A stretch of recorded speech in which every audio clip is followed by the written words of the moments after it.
Hey everyone, you might be wondering why we have some decor that is not normal on our table today. And I will give you a hint. Everest.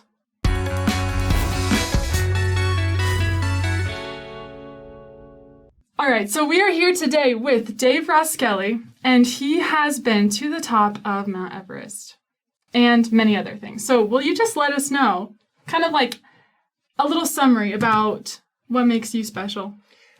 Well, my mom always says I'm special, so I think I'm special. But I was fortunate enough back in 2016 to complete the 7 summits. Everest is one of the 7 summits, and I was successful in reaching the top of that in 2013 on my first time, mind you. How many times does it normally take people? Success rate is about 40 or 50%, so a couple, 2-3 times to get to the summit. So I was very fortunate. And then in 2020, right before the pandemic, I was fortunate enough to climb the 7 volcanic summits, which is the high volcano on each of the 7 continents, and was the first American to do so. Wow. That's pretty crazy. I honestly can't even fathom doing that. I've never even hiked a 14er, so... You need to go give it a try. Yeah, I know. I love hiking, but yeah. And we have some beautiful mountains right here outside in Provo, so you should be up there hiking as much as you can. Yeah, I got to get to it. Okay, so I have so many questions for you. What started this desire for you to want to hike and summit these tall summits across the world? Well, I grew up in Chicago, and the highest point in Illinois is actually man-made. It was the Sears Tower when I was growing up. Now it's the Willis Tower, so it's 1,100 feet tall. And I came out to Utah when I was about 12 or 13 and saw some big mountains and immediately was smitten. I said, I've got to go to the tops of those things. And so I didn't even know mountains existed. I'd just seen it in National Geographic or on television and was just blown away. And I came out to BYU in 1986 and climbed Timpanogos and was kind of hooked ever since then. So. Yeah. So since you live in Utah, have you hiked Timpanogos like a million times? Many times. Yeah. I actually use it now as a training run. I live near the mouth of American Fork Canyon, so I trail run and ski up there in Little Cottonwood Canyon quite a bit. The only way to really train for elevation is at elevation. So I trail run and do a lot of exercise. Yeah, because breathing is a lot different. It's a little different above 10,000 feet. That's correct. Yeah. Okay. Do you think that there's anything about like any characteristics that you had as a child that kind of led to this? Like, what is it about getting to these summits that's just in you? Well, definitely. So a couple things. One, I rarely, if ever, get cold. I grew up in Chicago, so it's always cold there, or at least in the wintertime it's very cold. And I have just a natural propensity to be warm all the time. So that helps. Warm-blooded, that definitely helps. And then just have an incredible sense of adventure. And I really don't like being indoors. I'd rather be outside as much as possible. And that hasn't waned my entire life. That's really I don't cool. mind sharing. I'm 53, and I still would rather be outside than inside. Awesome. Yeah. That's really cool. Okay, I think we definitely want to get into kind of just like your Everest journey. Like, what's it like to prepare, any spiritual aspects of it, what you feel like when you're hiking, kind of just... Take us on the Everest journey. Yeah, good question. So the journey doesn't begin just with the climb. The journey begins years in advance. And so I knew from a young age I always wanted to climb Everest. And but I also knew people died doing that. So you can't just dive right into it. You've got to set all these little micro goals. So everything from diet, exercise, financially being available to do something like that. Right. Having an occupation allows you to kind of take some time off and do that. So there's a whole bunch of preparation. You could argue that for me, maybe it even went back to like being in Boy Scouts as a youth, learning some basic skills. And I served a mission as well to the Navajo Reservation in Arizona. And I could argue that some of the lessons I learned as a missionary probably prepared me and helped me. So it's I don't think the training starts a year out. It's a lifelong training in order to kind of get where you need to be. But I also climbed a whole bunch of mountains prior to going to Everest and kind of cut my teeth on lower elevations. And then you want to start hiking kind of higher and higher to see how your body does, because we're not engineered. We weren't created to function or live above about 20,000 feet. Our bodies don't work that way. And so you kind of have to build on that. You've got to acclimatize and train to that level. And so it just takes a long time. It just takes quite a while in order to get there where you need to be. Someone could ask you, like, how long did it take for you to prepare? And you'd be like, my entire life until that point, right? I do say that. Yeah. I do frequently say that because it's a lifelong obsession. Wow. Yeah. Okay, so then when you finally are ready to go and you go to Nepal, right? It's on the border of Nepal and China. Okay, so then you go there, and then what is like the time frame? Like, how long does it take from your arrival till you actually start?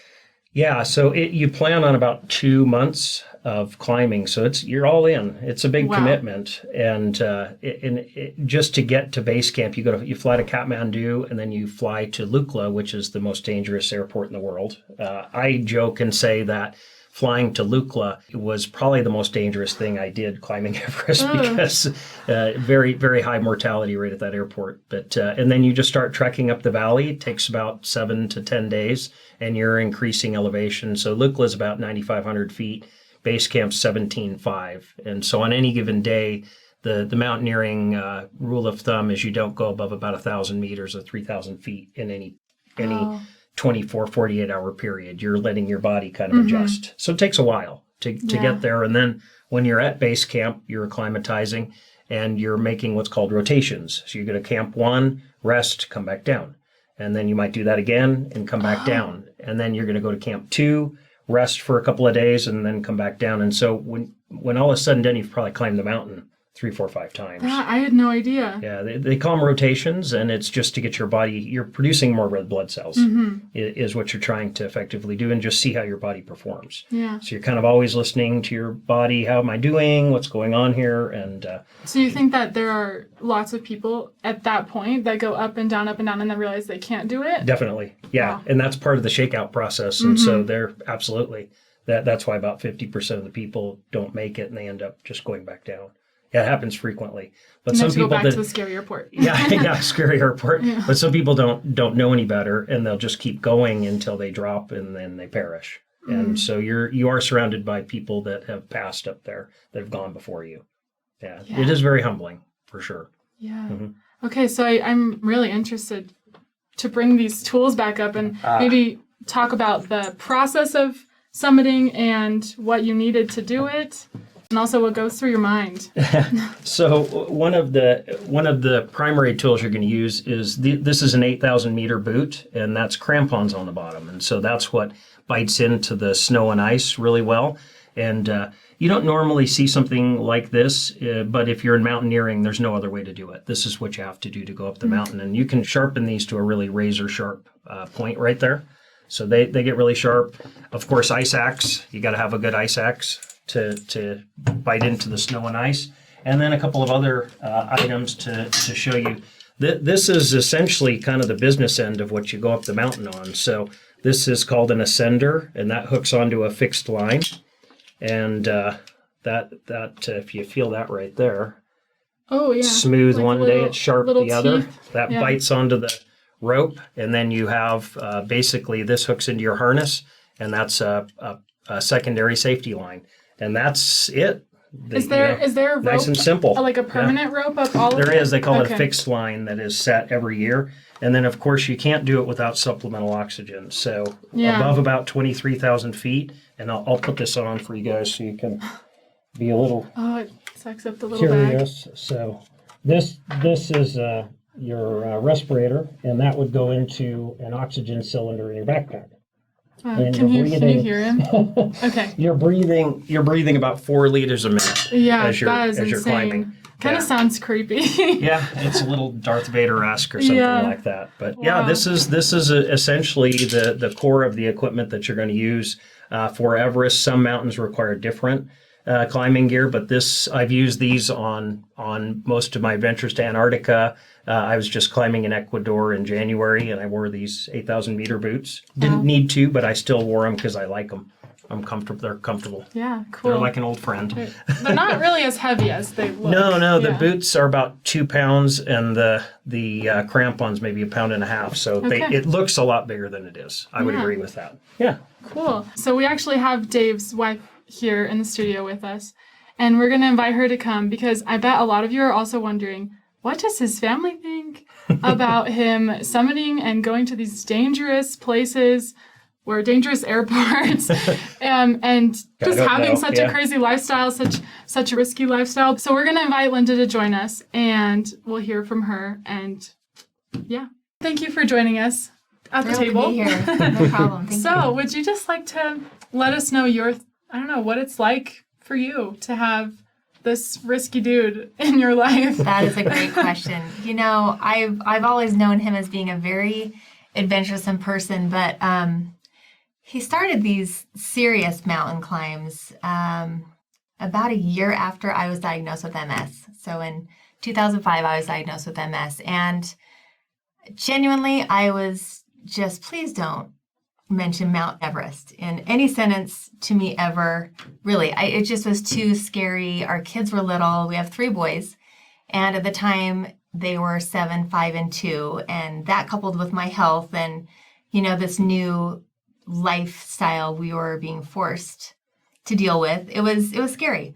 Yeah. But as I watched him climb these mountains, and like he said, he climbed the lower ones first, you kind of build up to the bigger ones.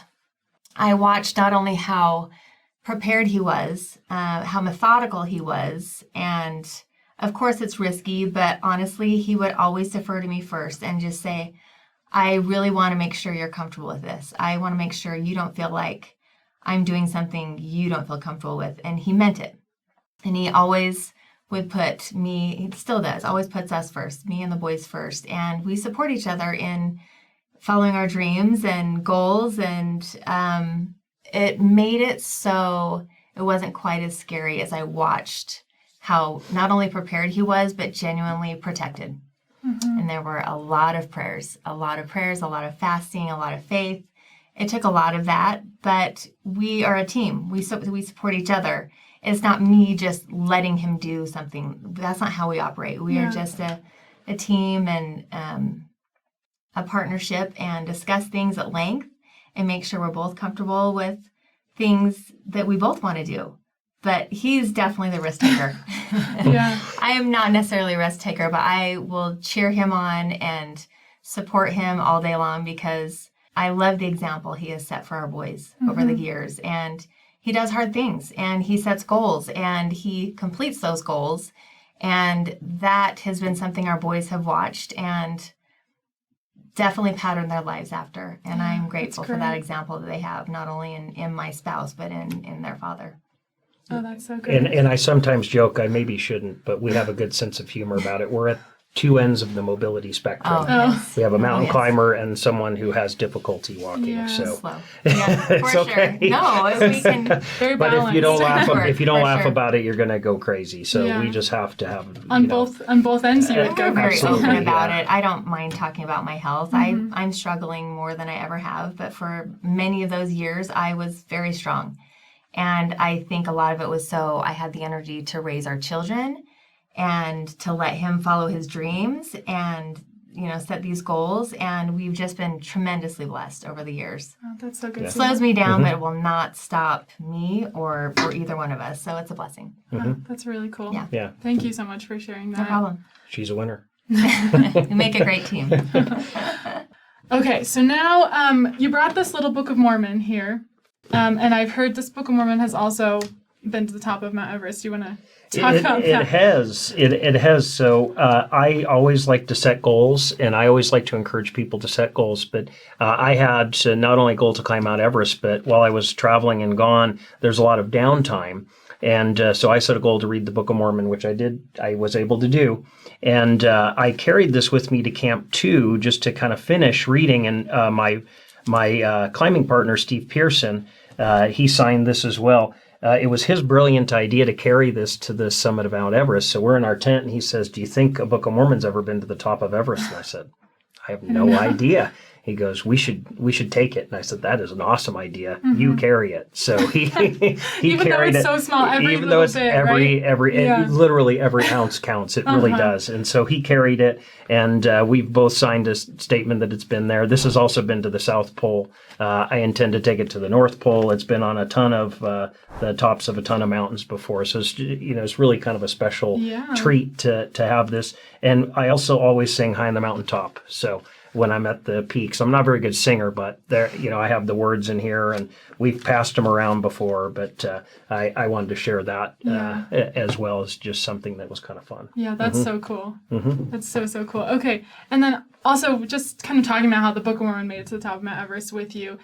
A lot of times people will go to mountaintops to kind of communicate with God, and I feel like there is definitely a connection between being up there and kind of on the top of the world and feeling closer to him. And so kind of what has that experience been like for you? Yeah, no doubt. Being on the tops of mountains, I do feel a connection with a higher power, with God. It's undeniable as far as I'm concerned. And I think one of the reasons I love spending so much time in nature is I feel closer to God or to deity when I'm outside. And I can't quite explain it. I don't understand how all that works and the metaphysics of it works, but I do feel closer to a higher power when I'm outdoors. And especially at the tops of mountains, there's no question about it. It was really interesting. We had a climbing liaison from the Nepal government that spent some time with us. And one of the things that they asked was, we respectfully request that you do not stand on the true summit of Everest. And the reasoning behind it was there's at least 3 or 4 faiths that believe their God resides there. And so if you stand on top, you're trampling on their God. And so I've always said it makes a ton of sense to be respectful of all faiths. And so out of respect, I didn't stand on the top. I didn't see anybody else standing on the top. I did reach over and gently touch it because there's a whole bunch of stuff at the top, and I don't want to go back and have somebody say, you didn't get all the way to the top. I did go to the very top, but I didn't stand on the very top. So wow, that's really interesting. So on another interview that you did before, you were talking about how a lot of people die on the way down because they think like they get to the summit and then they've done it, and then they realize that half of the entire journey is still ahead of them. Yeah, that is very true.